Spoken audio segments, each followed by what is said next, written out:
ये सर बातें हमें तो मुझे भी आपसे नहीं पता थी। चलिए, गीता अध्ययन के इस मेडिटेशन सेशन में आप सभी का स्वागत। हमने राणा सर से अपने सातों चक्रों के बारे में जाना। अब जरूरत है अभ्यास की। जितना अभ्यास करते जाएंगे उतना ही हम इस कला के अंदर, एक कला ही है ये भी, अपने चक्रों को किस तरह से बैलेंस करना है उतना ही पारंगत होते जाएंगे। तो चलिए आए चलते हैं राणा सर के साथ आज के मेडिटेशन सेशन में।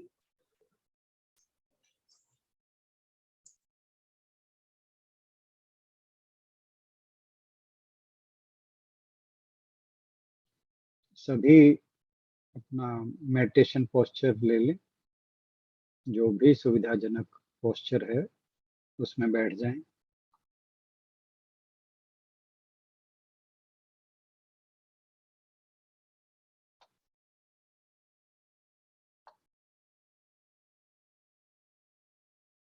शरीर पर नजर दौड़ाएं, कहीं कोई तनाव ना हो।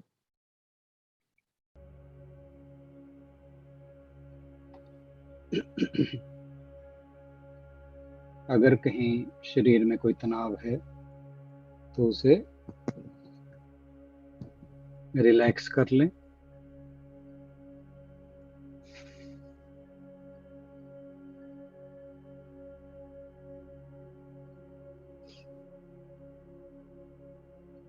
एक बार गहरी श्वास लेकर छोड़ें।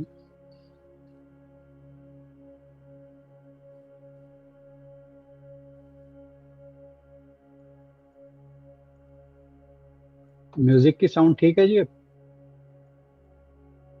मेरी आवाज क्लियर आ रही है ना? हाँ जी सर, क्लियर है। ठीक है जी, थैंक यू।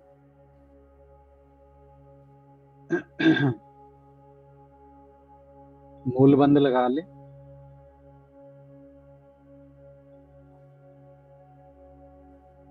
और ध्यान मूलाधार चक्र पर।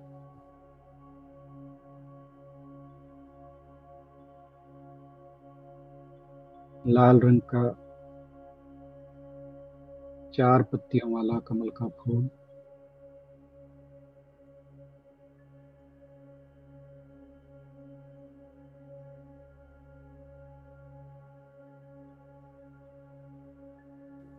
बीज मंत्र लम।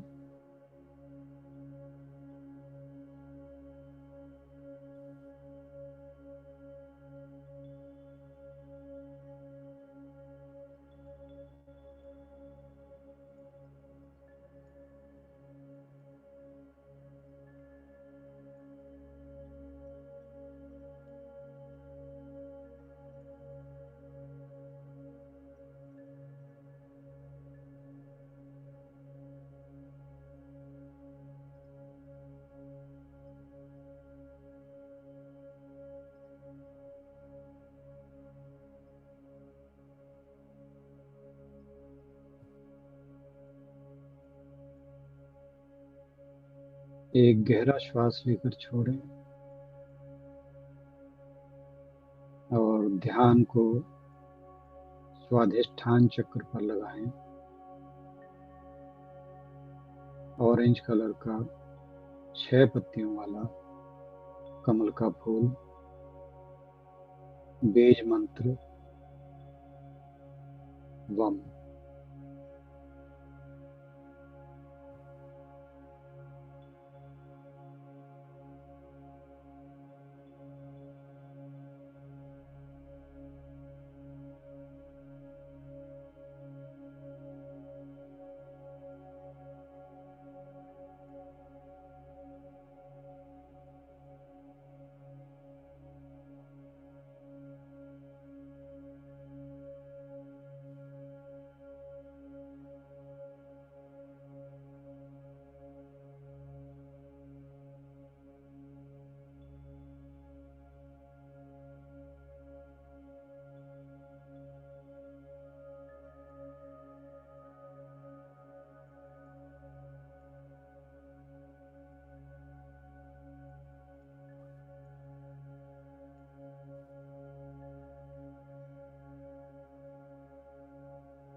एक गहरा श्वास लेकर छोड़ें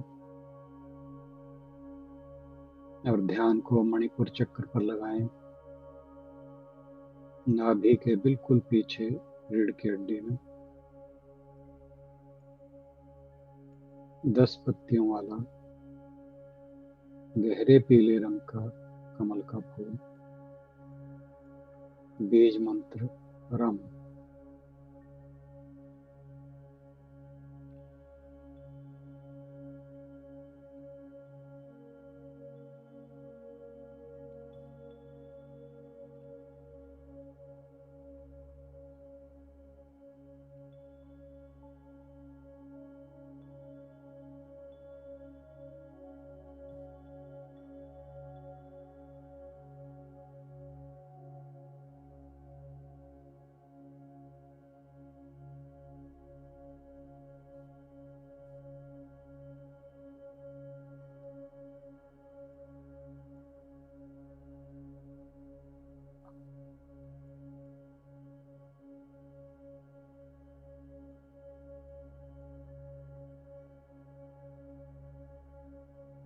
ये जो तीनों चक्र हैं, इन्हें लोअर चक्र कहा जाता है। इनका संबंध हमारी फिजिकल एग्जिस्टेंस के साथ ज्यादा है। इसका अर्थ ये कतई नहीं है कि इनकी कोई इम्पोर्टेंस में कमी है, ये ध्यान रहे, but they are more related to our physical existence.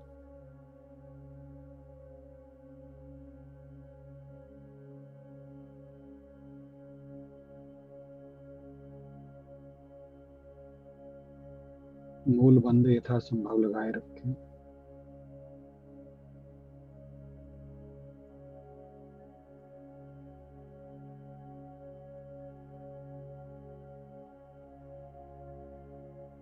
एक गहरा श्वास लें और छोड़ें,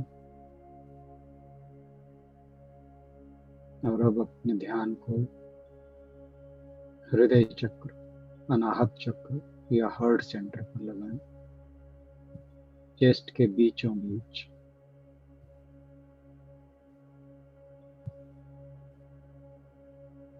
स्पाइन में पीछे की ओर, शोल्डर ब्लेड्स के सेंटर में समझें।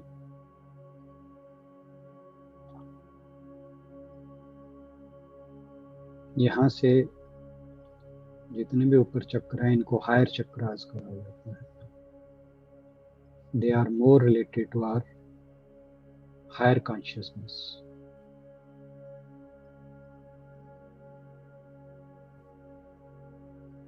ये चक्र हमारे चैतन्य से ज्यादा जुड़ाव रखते हैं। हृदय चक्र पर ध्यान रखाते हुए गहरे हरे रंग का कमल का फूल,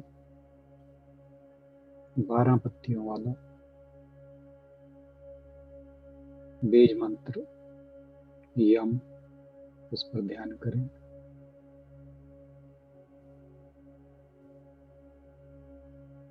मन के भाव पूर्णतः शुद्ध रहें। कोई भी अशुद्ध विचार मन में ना आ पाए, कोई अशुद्ध भावना मन में आ पाए।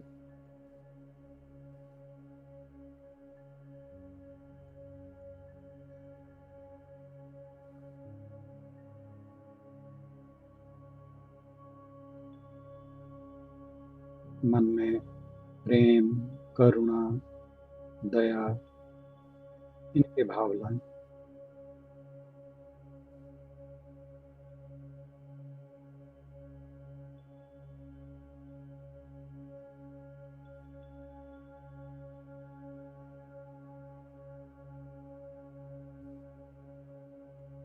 सबके कल्याण के बारे में सोचें।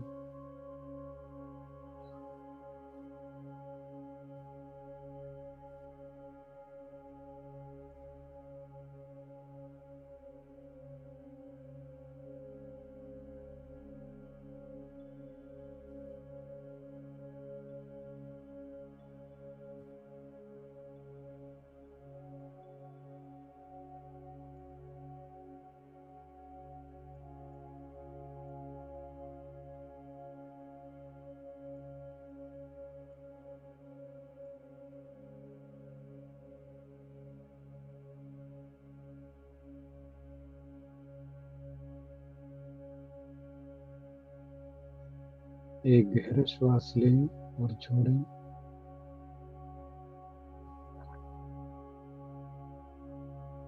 अब ध्यान को विशुद्धि चक्र पर लगाएं।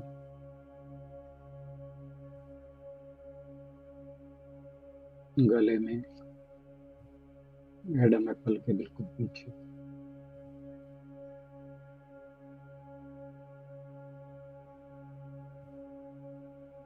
ये मन की शुद्धिकरण का चक्र है, इसलिए इसे विशुद्धि चक्र कहा जाता है।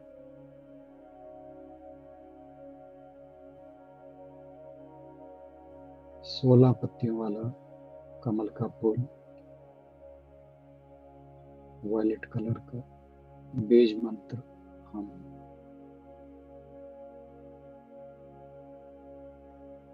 जब विशुद्धि चक्र एक्टिवेट हो जाता है तो जिस अमृत सोम रस की हम बात कर रहे थे, उसके डायरेक्शन आज्ञा चक्र की ओर हो जाती है। वह नीचे की ओर फ्लो नहीं होता।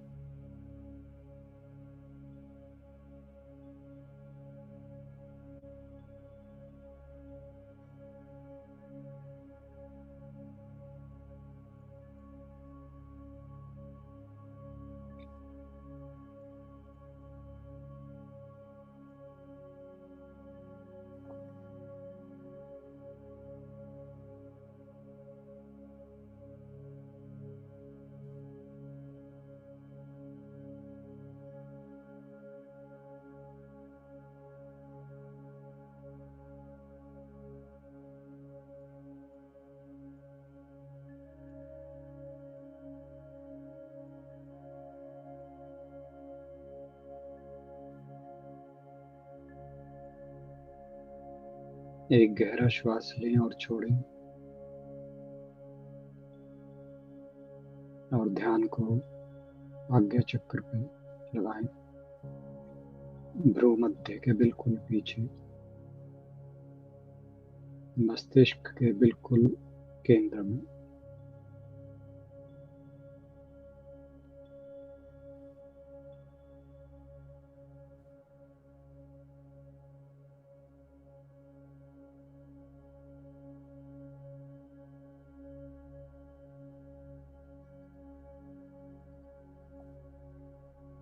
दो पत्तियों वाला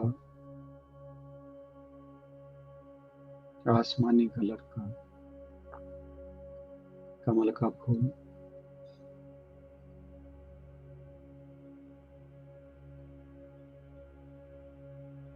एक पत्ती पर सूर्य अंकित है, दूसरी पर चंद्र। बीज मंत्र ओम।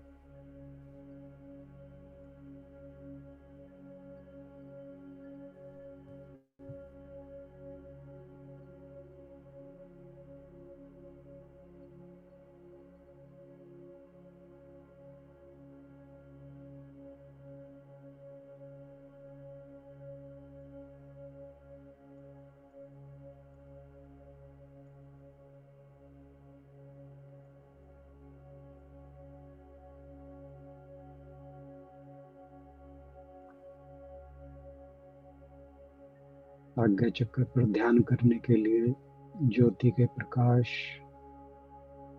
इष्ट देव या अपने किसी गुरु का ध्यान भी कर सकते हैं, उनका आलम्बन ले सकते हैं।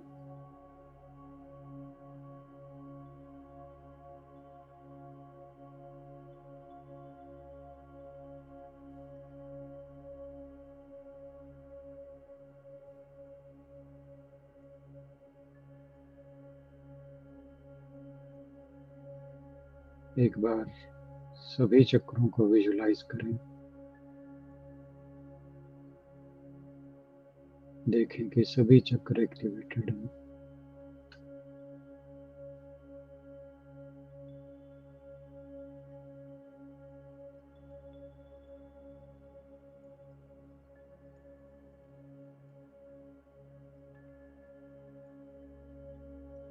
मूल बंद यथासंभव लगाए रखें।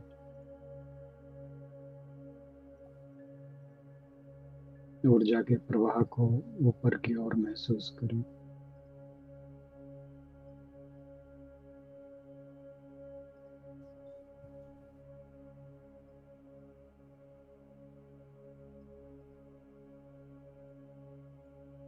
ईड़ा और पिंगला के बैलेंस को फील करने की कोशिश करें।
धीरे धीरे अपने वातावरण के प्रति सजग हो जाएं।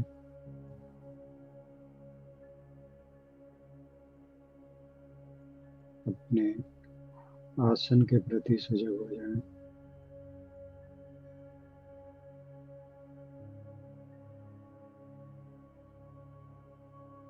अपने शरीर के प्रति सजग हो जाएं।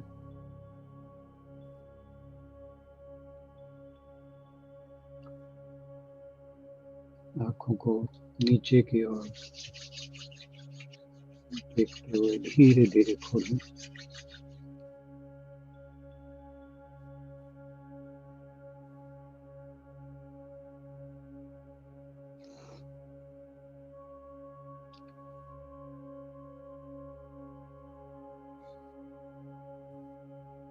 इसी के साथ आज का मेडिटेशन सेशन समाप्त हुआ। आप सभी का साथ जोड़ने के लिए बहुत बहुत धन्यवाद।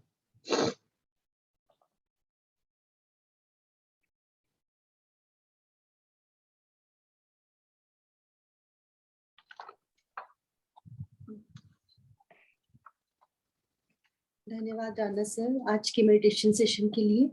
यदि कोई कुछ पूछना चाहे आज के मेडिटेशन को लेकर या जो सर ने समझाया उसे लेकर, तो जरूर अपनी बात रख सकते हैं।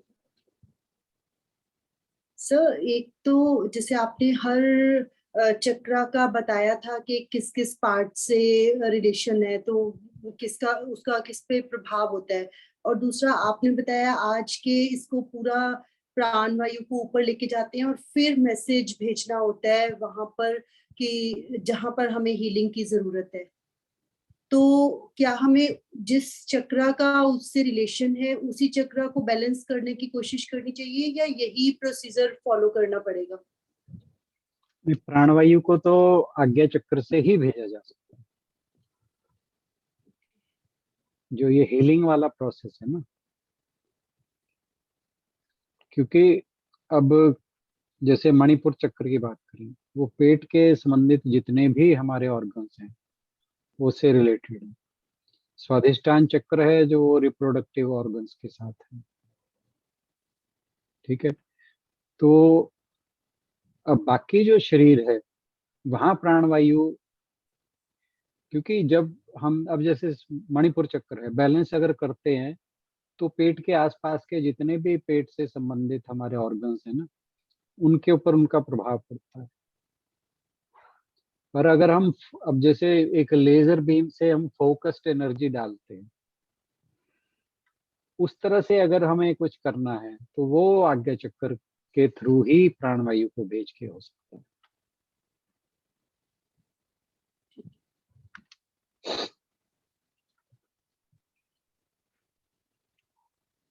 कुछ और पूछना चाहे कोई तो जरूर अपनी बात रखें, अन्यथा फिर समापन की ओर बढ़ेंगे।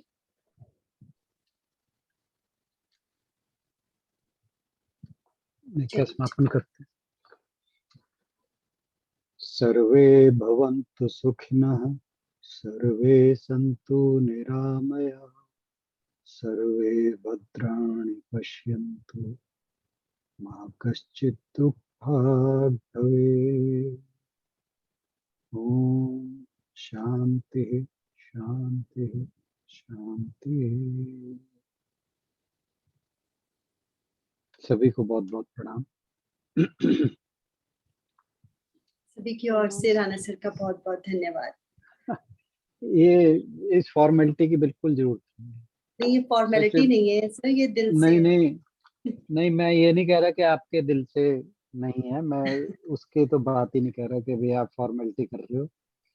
पर मेरा जो कहना है वो ये है कि इन बातों से कोई फर्क